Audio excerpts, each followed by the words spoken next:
What's up guys, Everything Apple Pro here, and welcome to 2018. It's going to be a very exciting year for smartphones as we're going to be seeing a lot of new trends such as less and less bezels, better audio, better waterproofing, better battery life, better displays, and so much more. So I compiled the best smartphones we're going to be seeing this year to talk about in this video. And yes, there are so many to choose from, but these I think are going to be the most exciting. So starting off from Samsung, one of the companies that isn't afraid to give you everything you need right now, not drag it out for years and years and years. So their latest offering, the Samsung Galaxy S9, is going to be their flagship. It's coming very, very soon in just a couple months, and it will be an evolutionary upgrade. So in other words, Apple's S-Cycle upgrade, but from Samsung. There's going to be some mild design changes on the back. We're going to see a repositioned camera and sensor orientation. We're going to be seeing a slightly slimmer bezeled display. It'll look a little bit better, but overall, it's going to be design-wise very similar to what's currently out there right now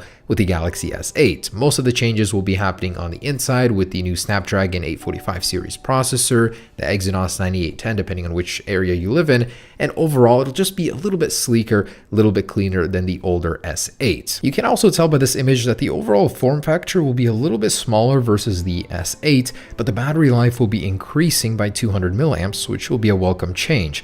Also, surprisingly, Samsung will be keeping the 3.5mm headphone jack when every other company wants to get rid of it like Apple, so it will keep a lot of faithful customers in line with Samsung. It'll be a very sleek, clean, and evolutionary upgrade to the Galaxy S8, but I hope that they make a lot of upgrades to the display, such as 3D touch, maybe 120Hz display, and stronger speakers as well. Either way, it's bound to be a success, just as every other Samsung Galaxy phone before it. And the rumored launch date is on February 27th at Mobile World Congress. Samsung wants to get this phone out fairly quickly as they want to compete with the iPhone X and the iPhone 8 and 8 Plus series, which the Galaxy S8 is falling behind on. And next up, the Samsung Galaxy Note 9. After the triumphant return of the Galaxy Note 8, Samsung is definitely going to want to continue that momentum with the Note 9, the professional focused tablet phone. Now, what can we expect from this year's version? So much like the Galaxy S9 and S9 Plus, the updates will be very minimal. It'll be an S upgrade for the Note series. So the display will be slimmed down just a little bit in the bezels, and this is all according to rumor. Of course, it will contain the Snapdragon 845 series processor, 8 GB of RAM will remain. And the exciting thing, according to rumors, is that the Galaxy Note 9 will be Samsung's first smartphone to include an embedded fingerprint reader underneath the display. That's going to be really monumental and could drive a lot of annoyed iPhone X users over to the Galaxy Note series. Okay, and we're back talking about a folding phone from Samsung in 2018. Now, I actually included this in last year's list, but it never came to fruition. However, things are apparently changing this year, where rumors are saying towards the end of 2018, quarter 3, we will be seeing Samsung's long-awaited, long-rumored foldable or bending phone. And apparently the naming of this thing will also be competing with the iPhone X, as it will be called the Samsung Galaxy X. On paper, it'll just look similar to the iPhone X, I guess. A recent patent filing also from a few days ago suggests that this thing will have a 3D touch pressure-sensitive display in order to compete with Apple's version 3D touch. So that'll be a first on a Galaxy phone as well, as currently they have it, but not everywhere on the display this would. Now, if we look back in time, Samsung has apparently been working on this phone for over 5 years. The rumor mill has been churning out more and more rumors about this phone. It's crazy how long it has survived without being apparently a canceled project. So we'll have to see if it's true, but it just seems unlikely that it would happen, but the rumors don't give up on this phone. I really do want to see what comes of it. And of course, my most anticipated product, the iPhone X series in 2018. Will it be called the iPhone X2, the iPhone 11? I really don't know where the naming scheme is going to go, but there will be a new iPhone X and alongside it a larger iPhone X Plus. So this one was rumored to happen in 2017, but Apple delayed it as the production issues just for the basic iPhone X model were crazy. Anyways, this essentially will be a larger iPhone X with a 6.5-inch display instead of the current 5.7-inch.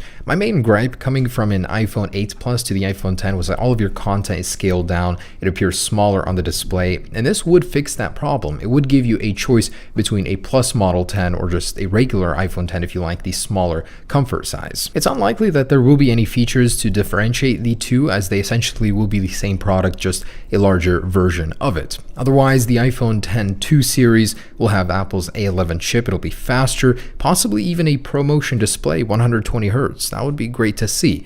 Now, alongside this larger iPhone X series, Apple is going to have to do something about the iPhone 8 and 8 Plus series, and this is where maybe an iPhone 9, I'm tentatively calling it, will appear. It'll be a LCD model, but with a cutout very similar to the iPhone X, or exactly like it, according to Ming-Chi Kuo. So he's saying that Apple will replace the iPhone 8 and 8 Plus with a low-end budget series iPhone 6.1-inch with an LCD display. I'm very curious to see how it will be. I mean, will it be slower? Will the display really suck that much more? But the resolution will be a little bit less than the standard iPhone X and X Plus. And just days ago, another rumor surfaced that alongside those three iPhone models, Apple will be launching another one, a 4-inch model. What could it be? Of course, the iPhone SE2. It's been a really long time since the old one was refreshed, and it's a very popular product. It's Apple's entry-level model that's also its smallest, very comfortable to use, and also very popular with consumers. So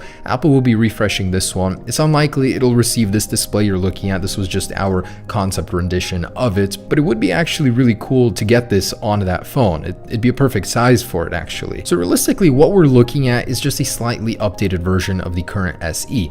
No, there will not be this drastic display change. It will have a faster Apple A10 processor, most likely. It could have a slightly better display, as currently it's using the same one since the iPhone 5S. Just overall, it'll be mostly the same. And this one is also one of my most anticipated Android phones, the OnePlus 6. Now, the OnePlus 5T was a great surprise. With an 18:9 aspect ratio display, it definitely caught up to the rest of the smartphone competitors in terms of display, but also surpassed most in terms of speed. The OnePlus 6 will receive the Snapdragon 845. It'll keep its 8 GB of monstrous RAM, and it'll be a speed demon. Now, the design is mostly slated to be the same, but there is one key feature it might have: an embedded fingerprint sensor within the display, according to Gizmo China. In a phone that mostly fell off the radar, the LG G series, we could be seeing a refresh, the G7, but it's slated to be called something else, as Samsung faced the same problem. It will not be called the G7. Instead, it might have an 8 or 9 in the name in order to catch up to the current iPhone 8 and Samsung Galaxy S8 and S9 series. Now, other than that, it's supposed to be faster. This thing still has the Snapdragon 821. It should have a slightly updated, more sleek looking display, as this was one of the first phones to go mainstream with the whole bezel-less thing, and it's starting to look old in comparison to the newer ones that came after it. So this thing will feature a redesigned Snapdragon 845 processor, a slightly slimmer bezel display according to rumors, and hopefully the actual panel itself will be better, as LG currently makes the best TV panels in the world. So this is what the Xiaomi Mi 2 was originally supposed to look like according to early concepts. The actual product was quite disappointing in comparison. The Xiaomi Mi 2 did improve in some ways over the original, but in others was actually a downgrade. So I'm hoping the company goes back to its roots, being known for having the most extreme concept smartphone available with the highest screen to body ratio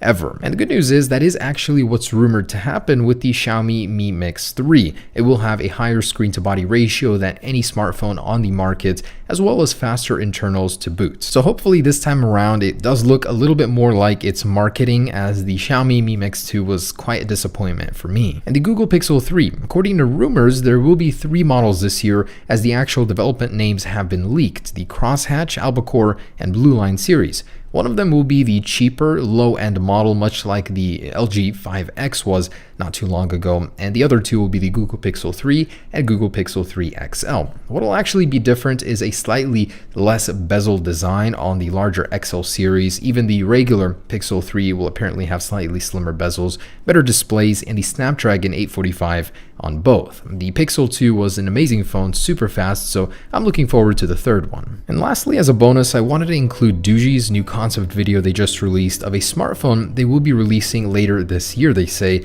It's called the Doogee Slide Screen. It's quite cool because it fixes a lot of the shortcomings with all bezel-less display phones, which happen to be the sensors, the earpiece, the camera, where do you put them? And each phone has its own solution. This one actually includes a slide mechanism which would hide them until you needed them. You'd slide that back portion up and have it available to use. And this way you can get a full screen experience on the front. It actually looks to be like quite a cool concept, but as a result of the sliding mechanism, it does seem that this design is overall a little bit chunkier than your usual smartphone. So we'll have to see, but I cannot wait until they build this. It seems like a very novel concept.